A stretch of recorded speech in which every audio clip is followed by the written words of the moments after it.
Hi guys, and welcome to the Textiler YouTube channel. I'm Hannah and I will be your host today for the first episode of In Conversation with Hannah. Anyway, let's get to it. So today we will be talking to the amazing and incredible talent that is Costas Kazantzis. He is a 3D designer and he currently works at the Fashion Innovation Agency. He's also an associate lecturer at the London College of Fashion, so we are very lucky to have him here today. Costas is focused on finding innovative ways to engage with the audiences within the fashion and contemporary art industries. I'll be talking with Costas about the tools that he used to create these amazing digital environments and how he uses these new technologies and medias within his work. With each episode of In Conversation with Hannah, the interviewee and I will be discussing an umbrella topic. This week's question is, do we need to buy physical fashion anymore?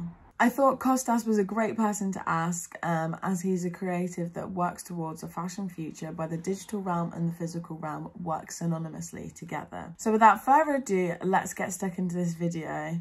Hi Costas. How are you? I'm good, thank you. I'm very excited today and I'm very excited to have you here. So let's get straight into it. So I think a great way to start this off would be if you could tell us a little bit about yourself and your background and how you got to where you are now. Thank you very much for the introduction, Hannah. So currently, as you said, I'm working at Fashion Innovation Agency as a 3D designer, and I'm also an associate lecturer at London College of Fashion, specifically sometimes occasionally lecturing at courses like BA Fashion Photography, Fashion Imaging Illustration, etc. My background is kind of broad, I would say, not like very traditional. So my first degree was in computer engineering, specifically electrical and computer engineering. I did this 5-year integrated bachelor and master's degree back in Greece. And then I focused a bit in biomedical engineering. However, throughout all of my path within engineering, I always was really interested in art and fashion. So I was trying to find different ways that I could incorporate the knowledge that I was gaining from the engineering background into art and fashion. This was a bit difficult to do in Greece because the university and the whole curriculum was a bit conservative within my university. So I studied photography as well, art photography at the same time while I was studying the engineering degree. And then I started doing some exhibitions back in Greece, but still I wasn't able to find that pathway to basically connect the two. And then I relocated to London where I started working, doing digital design and website creation for fashion stores and a fashion brand later on. And this brought me to the choice of basically deciding to do a master's degree in fashion media production. And I wanted to specialize within augmented, virtual, and mixed reality. I knew that the university had a very strong curriculum within that pathway. And that's how I am here now, basically. Yeah. I think it's really interesting and maybe even comforting to some of the people watching this video to hear about how diverse your background has been and how many different paths and turns you've taken to get to where you are now. As you mentioned, you found it hard to find a pathway that was going to allow you to apply your engineering background to a fashion and art future. What I find really beautiful about this transition into the digital realm is that we're going to have to open up the fashion and art industries to a lot more skill sets and a lot more backgrounds. You know, with the traditional side of fashion, we're very used to performing in the physical world, to manufacturing, creating and developing in the physical world. And with the transition, a lot more of that is going to be done digitally. I think there's a lot of talents out there, computer scientists, computer engineers such as yourself, that are really going to be beneficial to the fashion industry.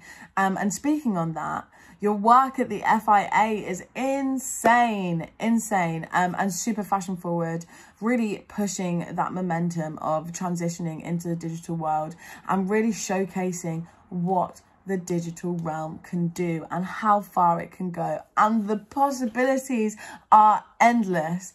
And you are one of the pioneering talents that are really showcasing this to the world. So could you tell us a little bit more about your work at the FIA? It's going amazing. I really enjoy it. I really enjoy like the remit of the FIA, which is basically to go out there and disrupt how the fashion industry have been doing things. And we basically focus on three different pillars: how designers make their collections, how they show their collections, and then how they retail, how they sell their collections. My role mainly involves to basically create prototypes and proof of concepts, specifically in augmented, mixed, and virtual reality. But also I'm doing 3D rendering, and I'm interacting with different kinds of tools such as artificial intelligence, etc. And it involves a lot of research in regards to what's new out there and how can we test that and see where it can get us within the industry. So it's been a really exciting time for me, definitely. And I really enjoy also the academic environment, even though at the FIA we're not like very academic related, but I enjoy working within such an environment because there's like a lot of possibilities in terms of the creative part and what you can explore and research, which I found that is not that easy when you're working within the industry, specifically in fashion brands. Yeah. Definitely. I feel like, you know, that might be one of the reasons why the fashion industry, I wouldn't say it's halted, but I definitely think maybe less interaction with wider possibilities, taking on different avenues to try and showcase in a different way. I think it's really important that we have people like you in the fashion industry that are pioneering new ways for us to present, market, manufacture, you know, our creations and our visions. One thing I love that you said was your passion for research and to keep finding new and emerging technologies and medias, and, you know, how you can apply that yourselves at the FIA and how far you can take it. So leading quite well onto my next question then, what is the future for you at the FIA? The plans of the future, I think it would be to just keep exploring and learning different kinds of software and tools, and then finding ways through which these could be incorporated within projects in the fashion realm, but also find ways that these tools could be disseminated to a wider audience, and how our students within FIA can basically get their hands on these tools and create with those. Definitely. That's exactly what we want to do here In Conversation with Hannah. It was the whole initiative behind the series for me. I wanted to, you know, interview pioneering talents like yourself that are pushing the fashion industry and redistribute that knowledge into the community so that young creatives or next generation creatives can, you know, use that information and apply their creative direction to it and take it to a whole new level to supply a sustainable future for the next generation, and make sure that they have just as much of a chance to excel and succeed within this industry as the people before them. That for me is the meaning of a sustainable fashion future, as well as the environmental impacts as well. I think we have to think on a mental and an emotional level too. What I thought was amazing was your AI catwalk, and I believe you did this with a group of LCF students, again on the topic of redistributing knowledge and wealth back into next gen creatives. Could you tell us a little bit more about that project and the software that you used and how you got to that insane final product? Yeah, so basically the AI Catwalk was a project that originated from a series of workshops that we had within the FIA. So we collaborated with MIT, and we had a visiting lecturer from MIT, and she came to LCF basically before lockdown. And we had like a very diverse group of students who started learning creative uses and the creative potential of artificial intelligence within fashion. And then one student group out of this project, in collaboration with me and the FIA, we basically decided to have as an output an AI catwalk using the knowledge that they have gained, but also developing new skills as well in the process. So basically the AI Catwalk was a project that we decided to realize in order to basically find ways of how we can disrupt the traditional fashion showcasing model, but also the fashion design model as well. We brought a very diverse, as I said before, group of students. So we had students originating from fashion curation, pattern cutting, but also fashion design, communications, etc. So very different backgrounds. And basically, I think that none of these students had prior knowledge and like advanced understanding of artificial intelligence. So we were able to observe that through the course, these kinds of skills were able to be in a way cultivated. And of course, nobody became like a pro in AI, but we found ways through which we could incorporate this tool within a more fashion related practice. And a bit more information in regards to the output. So basically what we did and the tools that we used OpenPose to extract skeletal and movement data from pre-existing LCF catwalk footage. So basically we used the OpenPose, and we used video footage and archive footage, and the OpenPose gave us a 2D pose estimation characteristics, which we then had to basically translate into a 3D environment. And when you're moving from the 2D to the 3D environment, of course, there's the factor of error within that process, but still we were able to extract a 3D coordinates spreadsheet. And then what we did is that we created a BVH file, and within Blender, we were able to animate a virtual avatar using these movement details that we had extracted from the AI. Also, the group of students, many of the students work in Cloth 3D, so they created garments in Cloth 3D for our virtual avatars. And then we used also style transfer to texture these garments. And finally, I was able to create environments using game engine technology, so a lot of work in Unity and also a bit of work in Cinema 4D to basically generate otherworldly 3D landscapes, 3D environments where we would host all the digital assets that we had gathered and basically present the AI catwalk in its full potential. The catwalk was insane, so gorgeous and otherworldly, which I think is a really nice spin on what we traditionally call a catwalk. As I mentioned earlier, you know, we were speaking about kind of multidisciplinaries and how skill sets are going to cross over in the transition into the digital realm, you know, for the fashion industry. And so for the viewers out there that might be feeling inspired to take a new path on a different piece of software, could you let us know how you got to where you are now, and if there's any tools you have, like were you self-taught or was it something that you learned in your engineering background? That's a really good question. I mean, all in all, I would say that the engineering background and knowledge in coding and stuff like that is not a prerequisite. It's not like something that you absolutely need in order to be able to create in those realms and do it like in an amazing way as well. For me, I think that after spending like 5 or 6 years within engineering, of course, I'm not able to remember all the courses that I undertook in physics and mathematics and all of that. But I think that what the engineering, like, let's say, background was able to equip me with was the fact that I was able to basically, when I wanted to solve a problem or be able to learn a different software, or where I wanted to create something, I mean, it was about this mentality of finding maybe the easier way and the quickest way to do it in a visual result that you are really happy with. Mm-hmm. But I wouldn't say that you would need like prior knowledge in coding and mathematics and all of that in order to be able to create within those realms. Mm-hmm. For me, most of the stuff that I learned them through YouTube tutorials. There is an amazing, such a great list of different tutorials that you can find online, and basically everyone has access to those.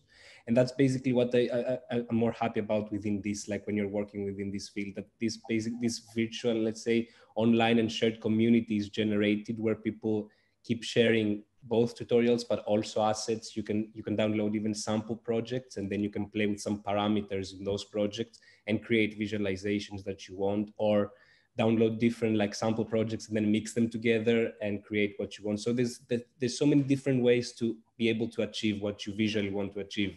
So what I would say is that the most important thing is to basically have an idea of what you want to create, and then the path to get there is much easier than you might have thought in the beginning. I couldn't agree more. All of the tutorials I have used myself to help me in my journey on learning certain software have all been from YouTube. As tech natives, we are so used to the digital world being our source of entertainment, lifestyle, news, literally everything. And so it's no surprise that tech natives are probably going to be the ones that are the momentum force behind, you know, this shift for the fashion industry. What do you think we can see in the future from these tech native, next gen talents? Yeah, I really believe in this blended model, which basically would basically fill the gap in between the physical and the digital. So I really believe in approaching like different projects within the fashion industry with this like mindset. And also, as you said, we are a generation, and even the younger generations as well, who are basically living within a digital identity. So after COVID as well, our lives have become so much more digital, and our digital presence is even more and more augmented. And then I believe that in this regard, we need to think of how we could basically utilize digital tools to be able to narrate and to be able to articulate who we are eventually. So I very much believe in this interaction. And also I think that we would need except from creatives, we would need a generation of artistic directors and curators who are able to understand what digital tools can do. And it's not about like exclusively working within the digital realm, but trying to bridge traditional and new media practice, so that through this interaction we can create more exciting and fascinating results. I would also mention that I believe that the younger generations are more and more focused and are more really want to like make a difference in regards to sustainability and social impact. And I believe that the integration of these digital tools can help to that. For example, a virtual fashion show as the AI Catwalk, or all of these projects that we have started to see, is an event that is accessible to a very, very wide number of people all around the world. So the end user can basically be anyone. And then the access to a show like that could be done in a way from multiple devices and in multiple formats. And in that regard, I think that this creates a more collective fashion industry where people who didn't have the chance to be part of that have the chance now to become part of it. And it's forming like more possibilities, and it allows multidisciplinary talent to flourish within that space. There are some really important things that you pointed on there, Costas. One of them being about making the industry more accessible to a wider audience. I think something that's definitely going to be made possible by the transition into the digital world. I have a question about people that maybe aren't as tech native as us, and if you have any kind of tips and tools on how they can adapt and adopt this digital way of thinking to uplift their digital presence. Yeah, I think there are many different ways in which digital tools can elevate a brand's presence. And I would say that the number one tip would be like, we need to see more brands to be shown basically to be taking risks more easily and aiming to make a better impact. So first of all, like digital tools can help sustainability wise. A recent report from the Dress X has shown that, for example, the production of a digital garment emits 97% less of carbon dioxide than the production of a physical one. And also polyester, for example, is a material that takes 200 years to decompose. If you do that digitally, if you decompose a garment digitally made of polyester, let's say, it would take you just the time to archive it on your computer feed. And that, again, I'm not saying that digital fashion at this stage can basically replace 100% physical fashion, because our appreciation for the tangible, the physical product will always be there. But how can we use digital technology to make our industry a better place? So for example, we could stop working with some materials and work with them exclusively digitally. And also brands are starting to understand that their consumer is not just physical right now. As I said before, due to the digital identity that we are more and more having, many of their customers are in a digital space. So I think that digital fashion has to become like more, is very relevant, and brands need to work digitally a bit more. And also, for example, another a really interesting creative aspect from digital fashion is that there's things that you cannot achieve in the physical world, and if you use digital tools, you can basically elevate garments or create garments that are not possible to create within the physical world, also to augment physical garments. So when you acquire a physical garment, you don't just acquire the product, but there's also digital augmentations that go around it and maybe narrate its story and articulate how it was created, based on which values it was created, and how the creative conception of the garment was initially generated. So I think that's a really important part in the process. The biggest benefactor for the fashion industry adopting this digital way of working is, of course, you know, most importantly, the environment and how much less waste we end up producing. And like you said, there's a whole marketplace in the digital world that, again, could really elevate a brand's presence. You know, you're not just taking over the physical realm now and selling physical products, you're also taking over a whole other new realm. Like you said, we need to start seeing brands taking more risks and really being the driving force behind this. A good question kind of spinning off that would be, what's your opinion on physical versus digital product? And do you see anywhere in the future digital product being important, if not more important, than physical product? Yeah, I definitely think that they will become as important as the physical garments at this point.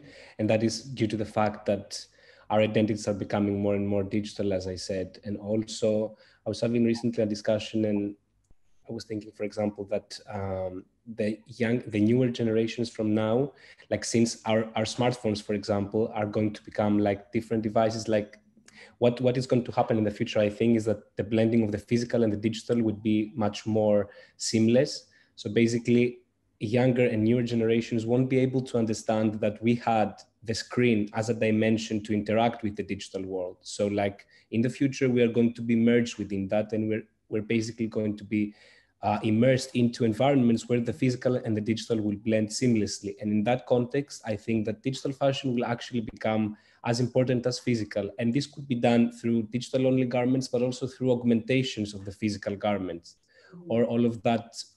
For example, filters is another like really interesting discussion, and how we are dressing this like digital identity that we are having at the moment. Yeah, and also in that context, also the sustainability benefits from that would be so many. Like you mentioned about digital identity, you know, that pays tribute to the marketing side of fashion as well. And alongside those digital assets, I guess we also need kind of digital presentation as well. Like your showroom that you did, which was amazing, by the way. The whole experience was really immersive. You used tools like AI and AR to present a fully resolved concept. I definitely think there's space for these brands to, alongside the digitized versions of their collections, or maybe just digital collections that don't actually reach the physical space, to also digitally present and market their collections. And so I guess the question following the previous one would be, do you think that digital space will become just as important as physical space? And like through the COVID crisis, but also the shift towards the digital realm shows us that digital space is also becoming very relevant. On the one hand, I would again say like merging the physical with the digital. So how can we augment a physical space and create something that is not possible just physically?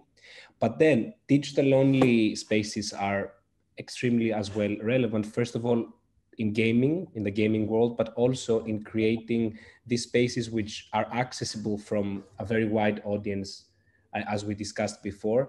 And for example, some recent VR summits, VR conferences have shown us that you are basically able to interact with people who are present within this environment. You can basically see their names and talk to them. Of course, you cannot see them physically, but that could be something that we'll be able in the future. I don't know. What I'm really interested and fascinated about is the fact that when you're working in the creation of digital 3D environments, you can of course replicate the physical, but you can play around with some layers of abstraction that are not possible in the physical space. So you can play a lot with surfaces, with materials, with the scale of the space. So you can create almost anything, and then you can immerse the viewer within that space. In terms of the showroom project that you are talking about, I have used Unity, Unreal, but also 3D rendering software like Keyshot. And again, all of the resources could be available online. So for example, for the Unreal one, I would suggest that if someone wants to develop in Unreal, they could have a look into the use of megascans within the Unreal Engine environment, and how you can create photorealistic representations in 3D, etc. Of course, since digital product is becoming more and more relevant, we need the space to showcase it. And I'm very much interested in that blending and interaction of the two. So for example, imagine if you could go to a physical pop-up and interact with exclusively purely digital product, and on the contrary as well, imagine if you could go to a digital space and interact with physical product. Of course, that's not 100% possible, but you can replicate the physical into this digital space. And then you can, let's say, for example, create an e-commerce platform where the viewer can basically be immersed into a digital environment and then redirected into an e-commerce platform or a store. I'm going to say that in that context that we are discussing with physical and digital space, virtual production is going to bring a very big difference within the fashion industry. So virtual production is a technique that has been mainly used within cinema. But basically it allows you to create all these 3D visualizations and digital environments, and then you can shoot an actual person, a physical person, or let's say, for example, a model in front of LED screens. So then you have this blending of the physical and the digital. Of course, 5G and AR, and how through 5G AR will be seamless, and you would have the opportunity to stream graphics in an extreme amount of end users in real time and very quickly, and the quality is going to be a game changer as well. So imagine if you could basically use motion capture and augmented reality to reproduce a fashion presentation anywhere in the world, for example. So again, I really like this element of sharing with more people, something that I believe in the traditional catwalk is not important. It's not possible because it's a very elitist and membership club. I definitely agree with you when you talk about the elitist attitude at catwalks. And I think it's really important for aspiring designers to be able to see the outside view of a catwalk. You know, I think it's a really integral moment. I think it's very important for us to combat those hierarchical issues inside the industry. And, you know, like you've mentioned, it's definitely going to be made possible using the digital world. One thing I loved that you mentioned just then was virtual production and how that cinematic, you know, technique blends the physical and the digital together. I feel like that's something you've been doing yourself, if I remember rightly. Something again from the showroom. When we spoke last, you mentioned that you'd used materials that are physically impossible to make tangible products from in the physical realm, and you did that in the digital realm. So could you tell us a little bit more about the materials you've been using and how in the hell you made actual products out of those? Yes, definitely. So mainly in terms of the virtual showroom example, like the latest project, I have been doing some research and working on creating like materials that I would really love to wear, but I'm not able to do that. So I worked a lot in Keyshot, but also Cinema 4D and game engines. And mainly I tried to use materials that are relating to liquid, glass, metal, all of these different kinds of textures, and then play around with the parameters of these metallic, liquid-like emissive materials, upload textures, 2D textures that I have created on them, and then reproduce the materials in a form that is basically almost impossible in the physical world. Even when I'm doing environments, like even when I'm working with to create 3D environments, I always play around with these parameters of the materials to create otherworldly visualizations. Yeah, so basically the t-shirts on the virtual showroom are all having this kind of liquidy texture, let's say. I had to share this with everyone as soon as you told me. The idea of fabricating a material that is impossible to work with in the physical and doing it in the digital is just proof of how imaginative you can be with these tools. I think what's really interesting for me and what's come out of this conversation is the question, is fashion an experience, or is it the physicality of the clothing that we connect with? I feel like we've spoken so much about the digital side of fashion, and, you know, as I mentioned in the announcement, with, you know, companies like Fabricant and, you know, people buying skins for their gaming. Is it the piece? Is it the material? Is it the fabric? Or is it the experience that pairs with that is what makes it fashion? That's a very, very big and really interesting question, I think. I have a lot of like different thoughts in regards to that, but I definitely think that physicality is important, but I believe that the experience is even more important than the physical aspect of fashion.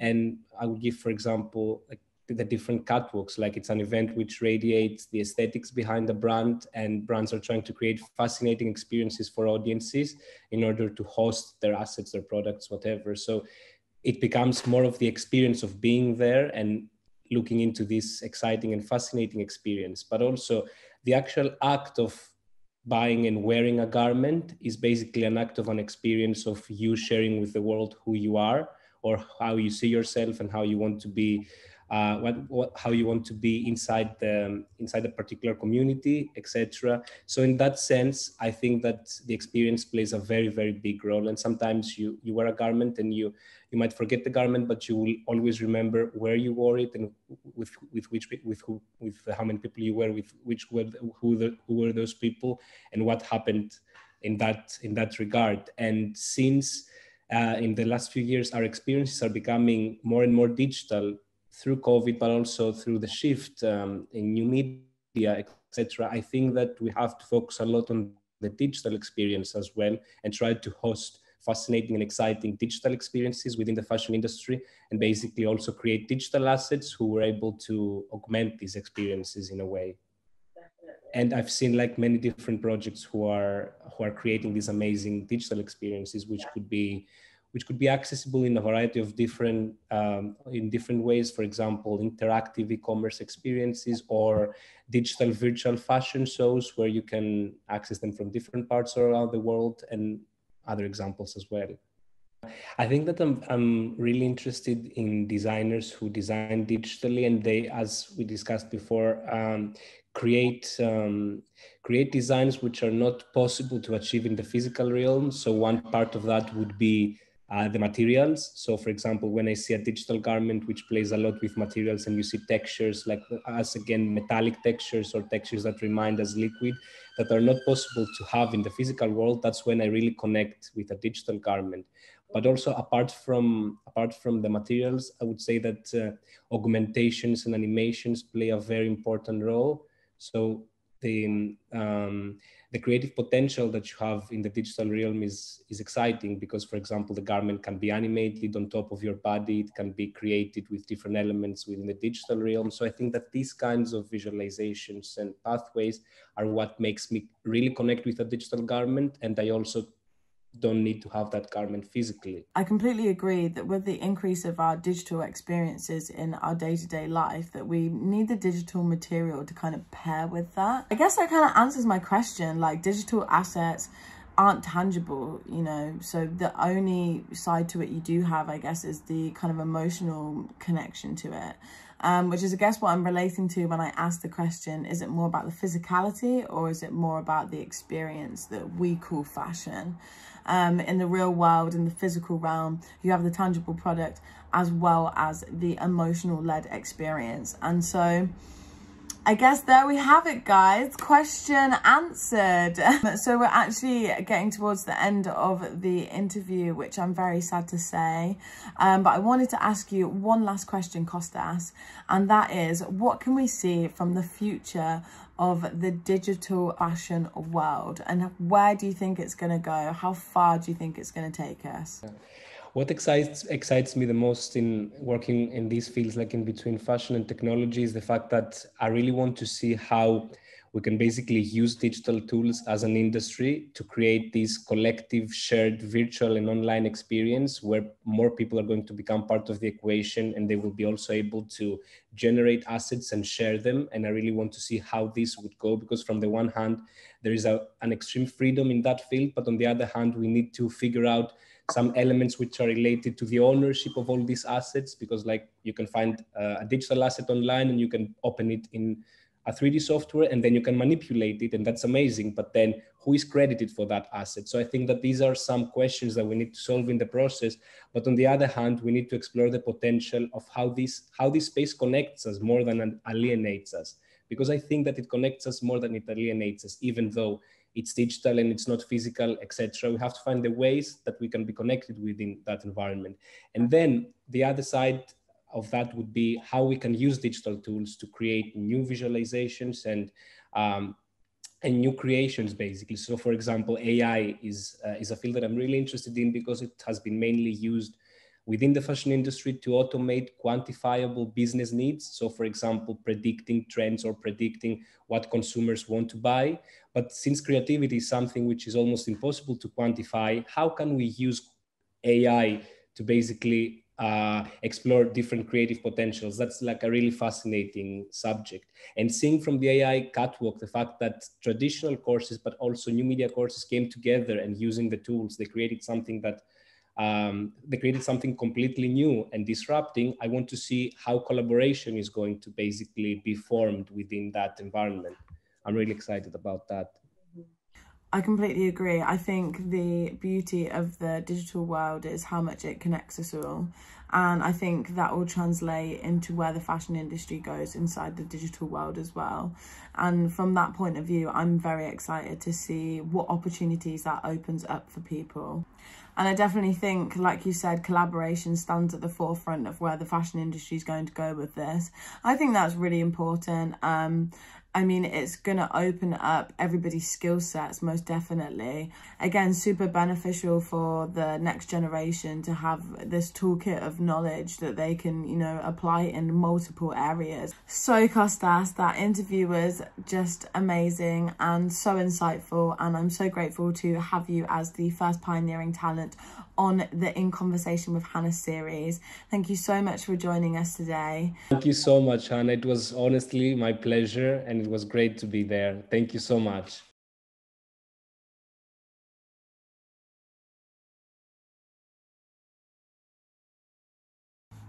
Hi guys, it's me again. I just wanted to close off from Costas's video there and say a massive thank you for joining in to the first episode of In Conversation with Hannah.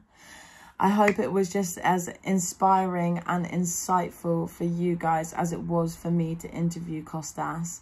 I'm now live till 6 o'clock this evening. If you have any questions that you want to ask following the video, drop them in the comment section and I shall get back to you this evening. I particularly want to know if you have any thoughts and opinions on what you would like to see in the forthcoming episodes of In Conversation with Hannah. I particularly want to know if there's anything that you want me to touch base on in the series, any software, any particular topics, anything that I can do to help you in your journey towards a more sustainable fashion future. I am here to do. So let me know in the comment section.